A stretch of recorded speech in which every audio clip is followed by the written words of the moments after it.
Sunny Leone আবারও আলোচনায়, কারণ হাজারো যুবকের হৃদয় তোলপাড় করে তিনি গত মঙ্গলবার আসেন ফেসবুক লাইভে, দিয়েছেন ভক্তদের বিভিন্ন প্রশ্নের জবাব। কিন্তু আফসোসের বিষয়, হাস্যরসের এই প্রতিবেদক সানি লিওনের কোনো কথাই বুঝেননি, কারণ সানি লিওন কথা বলেছেন ইংরেজিতে।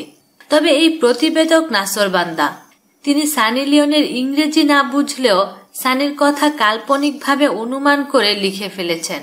আসেন দেখি সানি কি বললেন ফেসবুক লাইভে। হিরো আলম। সানি প্রথমেই এসে হিরো আলমকে শুভেচ্ছা জানিয়েছেন সালমান খানকে হারিয়ে দেওয়ার জন্য। পাশাপাশি তিনি আবেগপ্রবণ হয়ে হিরো আলমের সঙ্গে ছবি করার আগ্রহ প্রকাশ করেন। তবে কোন টাইপের ছবি বলেননি। চিকন পিনের চার্জার।